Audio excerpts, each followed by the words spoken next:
Morning to all of you. आज हम लोग फिर से बात करेंगे क्लास 12 मॉडल सेट का एक बहुत ही इम्पोर्टेंट क्वेश्चन और टॉपिक के बारे में जो वेव ऑप्टिक्स से रिलेटेड है।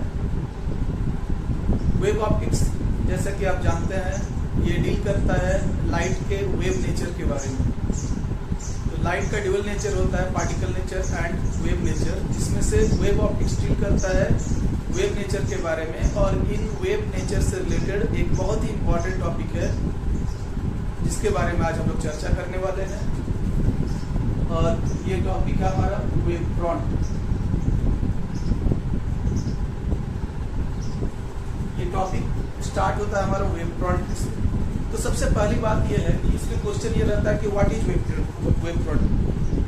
12 के जो मॉडल सेट में इसमें पूछा गया है define wave front and secondary wavelets. ये आप देख सकते हैं मेरे पास जैक बोर्ड का मॉडल सेट क्वेश्चन है। इसी तरह से CBSE एंड ISC बोर्ड के भी मॉडल्स में देखेंगे या डिफरेंट स्टेट बोर्ड्स के मॉडल में देखेंगे तो ये क्वेश्चन आपको इस तरह से मिलेंगे। Define wave front and secondary wavelets, distinguish between spherical and plane wave front, establish the laws of refraction of light on the basis of wave theory of light। यानी कि वेव फ्रंट का concept बताना है, secondary wavelet के बारे में बताना है, spherical wave front, plane wave front के बारे में बताना है एंड एट लास्ट आपको वेव थ्योरी को यूज करते हुए लॉज ऑफ रिफ्रैक्शन को एक्सप्लेन भी करना है। तो चलिए अब हम लोग फर्स्ट सेक्शन की ओर चलते हैं जिसमें वेव फ्रंट की ओर बात करते हैं। जैसे मान लीजिए कहीं पर एक शांत जल है, किसी सोर्स में वाटर रखा गया है, उसमें कंकड़ मार देते हैं तो क्या होता है वहाँ पर अलग अलग वहाँ पर लहरें उत्पन्न होती है जिनको हम लोग कहते हैं वाटर वेव्स। ये वाटर वेव्स जो होते हैं ये सर्कुलर होते हैं। सर्कुलर वाटर वेव्स डिफरेंट, कहीं पर ऊपर उठा हुआ कहीं पर नीचे। तो जो ऊपर उठा हुआ उसको हम लोग कहते हैं क्या, क्रेस्ट कहते हैं, और नीचे जो गया हुआ रहता है मैक्सिमम उसको कहते हैं ट्रॉज। तो हम लोग देखते हैं मान लीजिए कि ये एक सोर्स है, वाटर वेव तो एक प्लेन वाटर में है यानी कि वो 2 डायमेंशनल है। जब हम लोग लाइट की बात करेंगे तो लाइट ऑल डायरेक्शन में जाएंगे या एक 3D स्पेस लेंगे। तो कुछ लाइट वेव इस तरह से इस डायरेक्शन में, कुछ इस डायरेक्शन में, कुछ इस डायरेक्शन में, कुछ इस डायरेक्शन में, इन ऑल डायरेक्शन से ये प्रोपागेट होंगे। अब अगर हम लोग इसका रे ड्रॉ करना चाहेंगे, this is the point source, तो कुछ इस तरह से रेज ऑफ लाइट ये इस तरह से प्रोपेगेट होता है। ठीक है,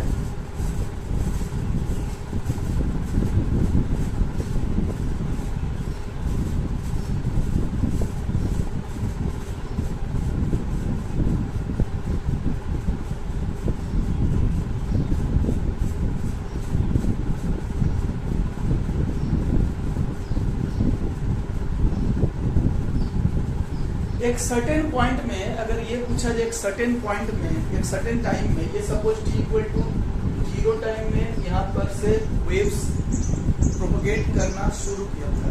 देन आफ्टर t सेकेंड इस डायरेक्शन में जो वेव होंगे, हम लोग जानते हैं कि c is the speed of light, c is the speed of light. तो after an interval of t second इधर ये ct डिस्टेंस ट्रेवल करेंगे, यहाँ भी ct डिस्टेंस ट्रेवल करेंगे, इधर की all direction in the 3D space ये ct डिस्टेंस ट्रेवल करेगा, इधर भी इधर भी इधर भी इधर भी। तो ये कंप्लीट स्फेयर हमें मिल जाता है। अगर हम इन सब को ज्वाइन करते हुए एक लाइन बना देंगे, एक सर्कल मिलेगा हमें 2D स्पेस में, लेकिन 2 डायमेंशनल प्लेन में। लेकिन यही अगर हम लोग 3D स्पेस में जाएंगे तो हमें एक मिल जाएगा यहाँ पर स्फेयर। तो ये जो स्फेयर है this is called the wave front, this is called the wave front which express the locus of all the points in a medium where all the particles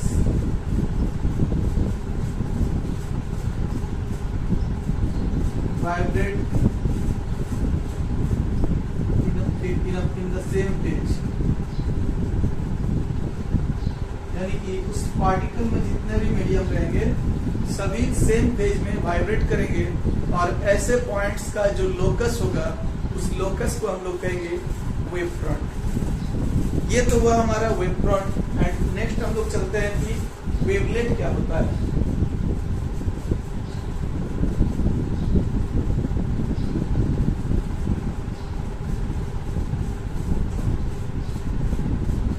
suppose this is our point source, तो इस point source से हमें ये different directions में एक एक रे गया है। रे मीन्स इस तरह से ये वेव गया है, वेव का करस्पॉन्डिंग हम लोग रे को यहाँ पर ड्रॉ किए हैं।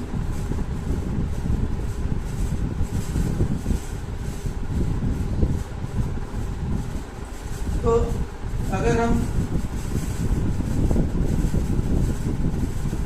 यहाँ से एक सर्टेन टाइम को, जैसे टी टाइम के बाद कितना डिस्टेंस ट्रेवल किया है, उसको अगर हम लोग आर्क लेते हुए, arc length equal to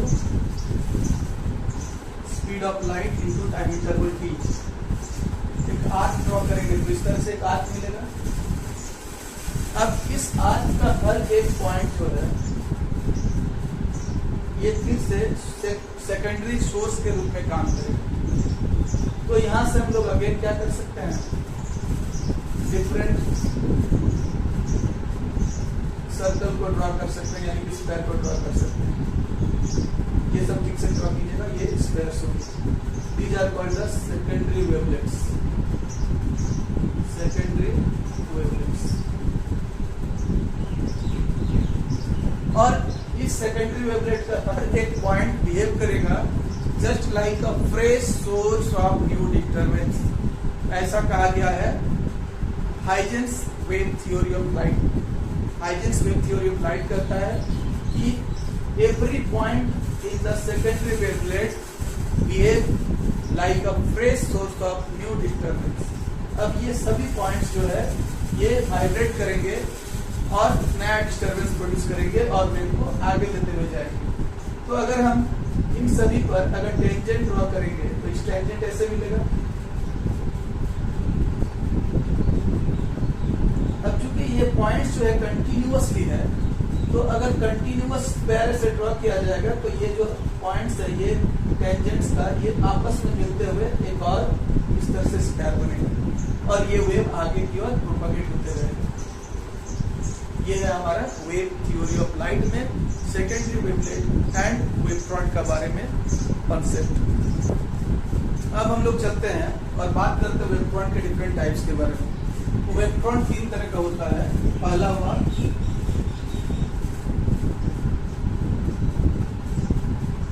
spherical wave front,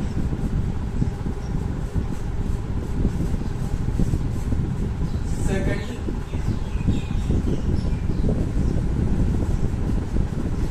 cylindrical wave front and third है planar wave front. These are the 3 types of wave fronts। एक एक करके हम लोग बात करते हैं spherical wave front, cylindrical wave front and planar wave front के बारे में। जैसे सपोज ये पॉइंट सोर्स है और इस पॉइंट सोर्स से डिफरेंट वेव्स ऐसे निकलते हुए जा रहे हैं। अगर हम लोग किसी एक पॉइंट सोर्स से चारों तरफ निकलने वाले वेव्स के बारे में देखेंगे तो एक 3D स्पेस में ये एक स्फेरिकल वेव फ्रंट बनाता है। जैसा कि हम लोग वाटर वेव्स में देखें तो वाटर एक प्लेन रहता है, 2 डायमेंशनल स्ट्रक्चर है। तो वहां पर जब एक पीपल डालते हैं, कंकड़ डालते हैं तो देखते हैं कुछ सर्कल मिलता है। तो लाइट के केस में क्या होगा, ये 3 डायमेंशनल स्पेस में किस स्फेयर बनेगा। अब और ये ओरिजिनेट हो रहा है कहां से, पॉइंट सोर्स से, यानी कि स्फेरिकल वेव फ्रंट को हम लोग कहेंगे wave front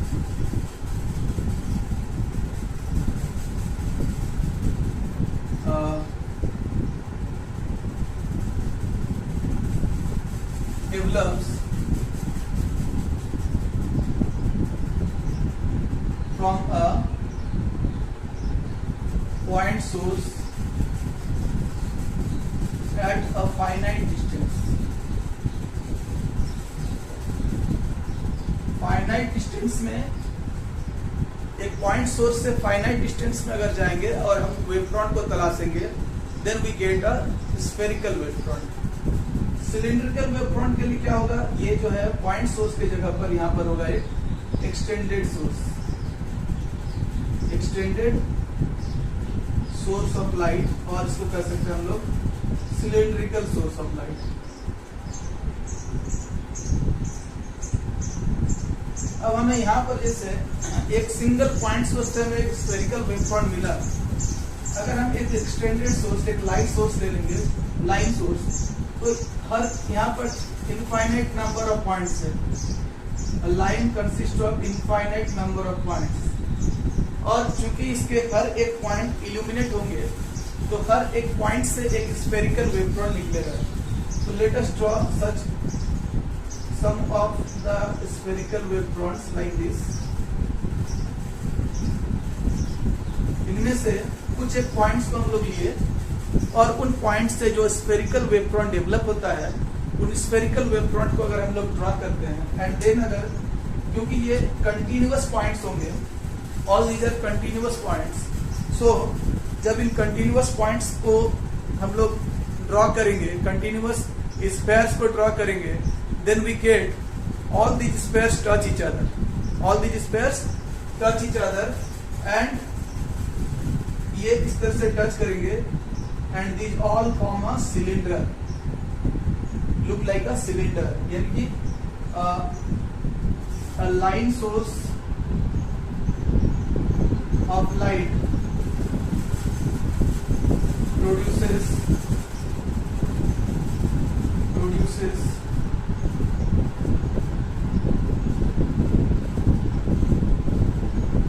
cylindrical wave front।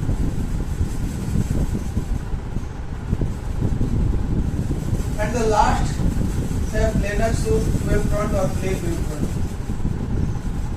planar और plane wave front।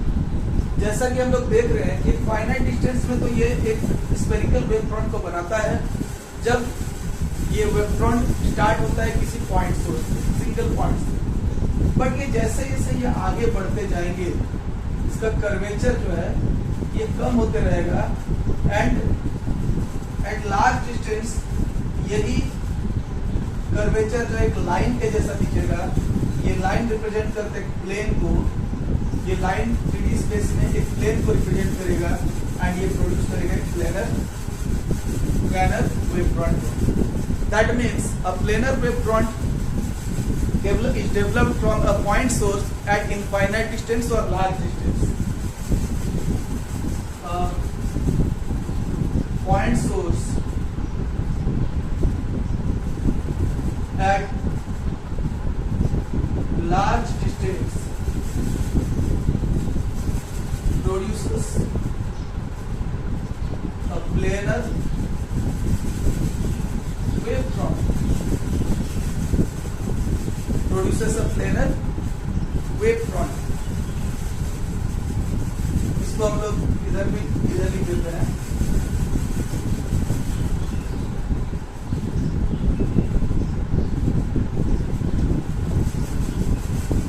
This is our point source, and ये लार्ज डिस्टेंस में एक लाइन बनाता है, एक 3D स्पेस, ये प्लेन वेव फ्रंट का प्लेन वेव फ्रंट। एंड इसको हम लोग लिखेंगे क्या,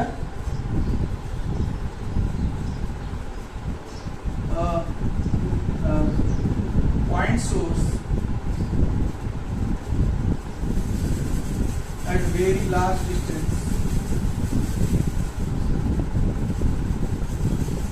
produces a plane wave front, produces a plane wave front. तो ये थे हमारे वेव फ्रंट के डिफरेंट टाइप्स के बारे में। अब हम लोग नेक्स्ट मूव करेंगे इसके नेक्स्ट सेक्शन की ओर। जिसमें हम लोग वेव थ्योरी ऑफ लाइट का यूज करते हुए रिफ्रैक्शन ऑफ लाइट को की फिनोमेना को एक्सप्लेन करेंगे। तो अब हम लोग चलते हैं नेक्स्ट सेक्शन की ओर, जिसमें लॉज ऑफ रिफ्रैक्शन को हम लोग Huygens wave theory of light का यूज करते हुए एक्सप्लेन करेंगे। तो हम लोग एक XY प्लेन को ले लिए हैं, एक प्लेन जो कि दो मीडियम 1 एंड मीडियम 2 दोनों मीडियम को सेपरेट कर रहा है, और ये वेव आ रहा है प्लेन वेव जो कि AB नाम दिए हम लोग यहाँ पर प्लेन वेव का, और ये AB जो है प्लेन वेव ये इस XY प्लेन को ऐसे तिरछा ऑब्लिकली इसको स्ट्राइक कर रहा है। सपोज इस वेव का A पार्ट XY को टच कर रहा है और B ऊपर में है, तो क्योंकि यहाँ पर प्लेन वेव टकरा रहा तो ये हमारा I हो जाएगा एंगल ऑफ इंसिडेंस। अब अगर हम लोग यहाँ पर करस्पॉन्डिंग रेज को ड्रॉ करेंगे तो देख सकते हैं ऑलवेज वेव ऑप्टिक्स कहता है कि प्लेन वेव्स का परपेंडिकुलरली हम लोग रेज को ड्रॉ कर सकते हैं। तो ये प्लेन वेव है, ये परपेंडिकुलर रेज एक हुआ और ये दूसरा रे हम लोग लिए हैं। तो A पॉइंट तक यहाँ पर ये रे आया और यहाँ पर मान लेते हैं v1 स्पीड के साथ वेव आ रहा है इन द मीडियम 1। तो यहाँ पर जब स्ट्राइक हुआ उसके बाद after suppose some time t time के बाद क्या होगा कि A पॉइंट से जो वेव है ये हम लोग ये भी मान लेते हैं कि ये रेयरर मीडियम से डेंसर मीडियम में जा रहा है। तो क्या होगा, ये जो रे है ये बेंड होगा टुवर्ड द नॉर्मल। यहाँ पर देखिए नॉर्मल ड्रॉ किया, नॉर्मल की तरफ ये झुक गया। अब यहाँ पर जो रे है जो वेव है ये तो रुका हुआ नहीं रहेगा, ये भी क्या करेगा आगे बढ़ेगा। सपोज ये यहाँ से B' तक पहुंचता है, यानी कि B वाला रे B' तक जब तक पहुंचता है ये आगे बढ़ता है। कितना आगे बढ़ता है ये फाइंड करने के लिए जितनी देर में ये B से B' तक आया उतना टाइम को हम लोग इनटू स्पीड ऑफ लाइट के साथ इन द सेकंड मीडियम के साथ मल्टीप्लाई करेंगे and then we draw R। तो हम लोग मान लेते हैं कि t टाइम में B से B' तक पहुंचता है वेव या लाइट, और V2 क्योंकि स्पीड ऑफ लाइट है सेकंड मीडियम में, तो V2 की R लेते हुए यहाँ पर हम लोग ड्रॉ करेंगे एंड देन इस टेंजेंट के साथ B' को हम लोग अगर ऐसे ज्वाइन कर देंगे तो ये हमारा हो गया सेकेंडरी वेव फ्रंट। ये हुआ हमारा incident wave front, this is incident wave front and this is our refracted wave front. Refracted wave front. तो according to wave theory of light ये रिफ्रैक्टेड वेव फ्रंट इस प्लेन के साथ R angle बना रहा है, this is the angle of refraction. यहाँ पर अगर हम लोग देखेंगे तो ये नॉर्मल है और ये रिफ्रैक्टेड रे है, तो ये हमारा एंगल ऑफ रिफ्रैक्शन हुआ। अब हम लोग इसको प्रूव करने के लिए पहला तो ये देख लीजिए, ये प्लेन, ये इंसिडेंट वेव फ्रंट और ये रिफ्रैक्टेड वेव फ्रंट तीनों सेम प्लेन पर है। जैसा कि फर्स्ट लॉ ऑफ रिफ्रैक्शन कहता है कि incident wave front, refracted wave front and the plane separating the two media all lie in the same plane. तो ये जो दोनों मीडियम को सेपरेट करने वाला प्लेन है incident wave front and reflected wave front एक ही प्लेन पर है, तो ये अपने आप प्रूव हो जा रहा है कि ये फर्स्ट लॉ ऑफ रिफ्रैक्शन जो है ये प्रूव हो जा रहा है। अब हमें क्या करना है, सेकंड लॉ को प्रूव करना। तो चलिए अब हम सेकंड लॉ ऑफ रिफ्रैक्शन को प्रूव करते हैं। प्रूव करने के लिए हम यहाँ पर दोनों ट्राइंगल को लेंगे फ्रॉम ट्राइंगल ABB'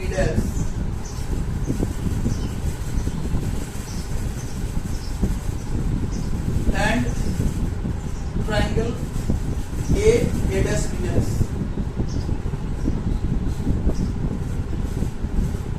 इन दोनों ट्राइंगल्स में देखिए ये जो एंगल ये 90 डिग्री होगा बिकॉज ये रे है वेव फ्रंट के साथ परपेंडिकुलर होगा, और यहाँ पर भी ये टेंजेंट है तो ये भी एंगल 90 डिग्री होगा। ये एंगल I है और ये एंगल R है and this is the common side. तो अगर हम लोग लेंगे तो angle ABB' equal to angle AA'B', ये 90 डिग्री के इक्वल है, और AB इक्वल टू AB' है, ये कॉमन साइड है, ठीक है। एंड राइट एंगल हाइपोटेन्यूज और एक साइड लेवल।